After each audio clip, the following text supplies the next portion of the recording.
English for all. आज का हमारा टॉपिक है लैंगस्टन ह्यूग्स की poem I too sing America. ये जो पोएम है ये एक पर्सनल पोएम है जो ह्यूग्स ने खुद के लिए लिखी थी। उन्होंने बताया था इस पोएम में कि किस तरीके से वो फील करते थे एक अमेरिकन होने के बाद भी, जो उनका स्किन का कलर था उससे उनको कितनी डिस्क्रिमिनेशन फेस करनी पड़ती थी। तो इस शॉर्ट पोएम में ह्यूग्स प्रोक्लेम करते हैं कि ये भी अमेरिका के ही रहने वाले हैं। आई टू सिंग अमेरिका मीन्स वो भी अमेरिका के रहने वाले हैं और वो भी अमेरिका को उतना ही प्यार करते हैं, उतनी ही देशभक्ति उनके दिल में है, लेकिन फिर भी उनके साथ यहाँ पे डिस्क्रिमिनेशन होता है। Even though Hughes feels his race he still sings an America. वो ये कहते हैं कि उनकी जो रेस मतलब उनकी जो प्रजाति मतलब जो उनका रंग काला है, तो वहाँ के जो लोग थे अमेरिकन लोग वो इनको नीचा गिरा हुआ समझते थे, लेकिन फिर भी वो अमेरिका से उतना ही प्रेम करते हैं जितना कि white person. Hughes turns to poetry in order to speak out against the blatant racism and oppression surrounding African and American, and this poem is no exception. Although short in length, it delivers a powerful message about how many African Americans felt and still feel in America. तो इस poem में Langston ने ये बताया है कि किस तरीके से जो अमेरिकन लोग थे वो उनके साथ गलत बिहेव करते थे। उन्होंने जो अफ्रीकन अमेरिकन्स थे यानी जो ब्लैक अमेरिकन्स थे उनके लिए और उन मैसेज दिया है कि किस तरीके से वो भी अमेरिका को उतना ही प्यार करते थे जितने कि वाइट अमेरिकन्स करते थे, क्योंकि जो लैंगस्टन थे वो खुद भी एक ब्लैक अमेरिकन थे।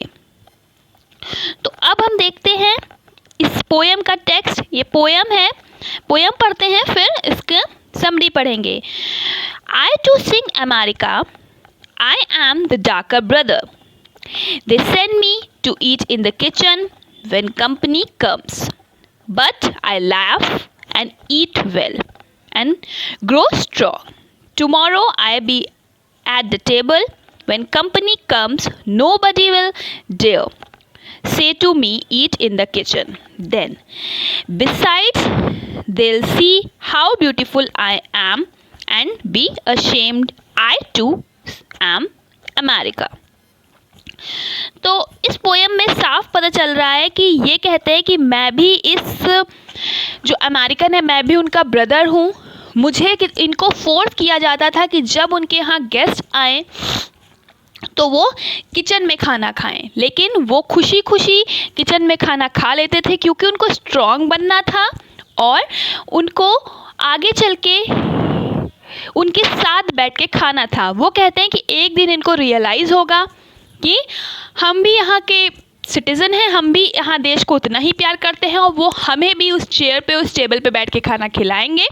और उस दिन किसी की हिम्मत नहीं होगी कि हमें कहे कि जाओ और जाकर के किचन में खाना खाओ।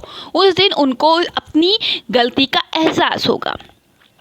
तो in this poem the speakers Hughes himself is proclaiming to the world that he is too an American. He too sings America. He refers to himself as a darker brother, and even though he is not allowed to be seen as an equal among men in his country.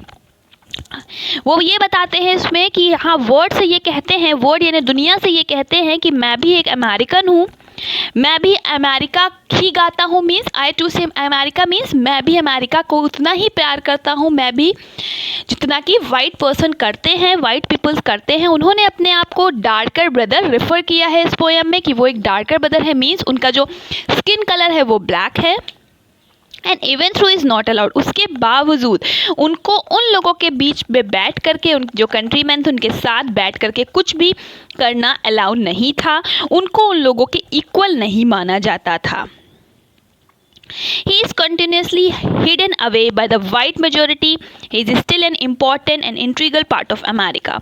Even though the poem is dealing with very painful subject, the poet and speaker are still hopeful that one day soon the power that will be ashamed of the way that they have treated African Americans, and they will see that they are also a part of our country. वो कहते हैं कि बहुत ही जल्दी इसमें बहुत ही painful subject जो क्या है भेदभाव ये दिखाया गया है कि किस तरीके से वाइट पर्सन जो ब्लैक पर्सन उनके साथ डिस्क्रिमिनेशन करते थे उनको लो फील कराते थे।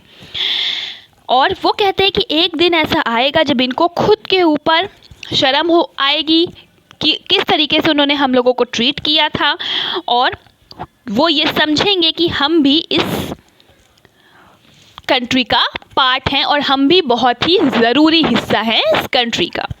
तो अब बात करते हैं हिस्टोरिकल एनालिसिस की।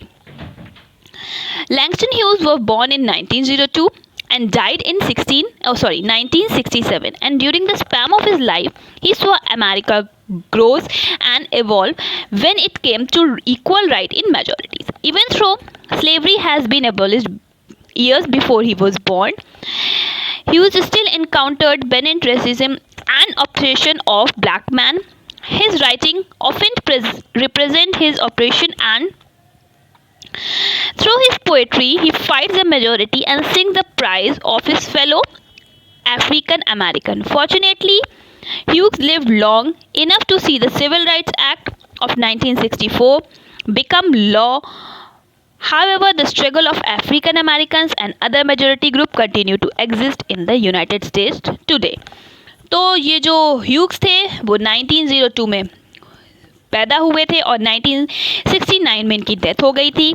इन्होंने अपने पूरे लाइफ में देखा कि किस तरीके से ब्लैक मेंस को डिस्क्रिमिनेशन झेलना पड़ता था, और उस समय सिविल राइट एक्ट भी 1964 में इन्होंने अपने सामने देखा।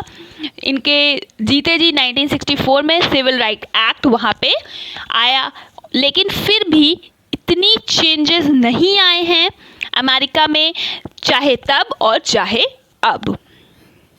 तो ये थी हमारी पोयम कि किस तरीके से दो कलर्स के पीपल्स को डिस्क्रिमिनेशन हर जगह ही झेलना पड़ता है, वो चाहे अमेरिका हो चाहे कहीं का भी देश हो।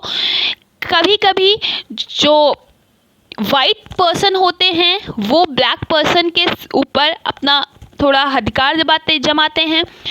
राइट टू इक्वालिटी होने के बावजूद यहाँ पे दोनों को इक्वालिटी नहीं दी जाती है। मैक्सिमम जगहों पे ऐसा माना जाता है, वाइट पर्सन को थोड़ा इक्वल नहीं, थोड़ा ऊंचा दर्जा हमेशा हर जगह दिया जाता है। तो उसी तरीके से जो लैंगस्टन ह्यूग्स थे उन्होंने भी ये चीज़ बहुत फेस की थी। तो उसी पे थी ये हमारी poem I too sing America. अब इस पे आपको कुछ नहीं समझ में आया हो तो आप मुझे कमेंट सेक्शन में ज़रूर बताइएगा। Okay, thank you, best of luck.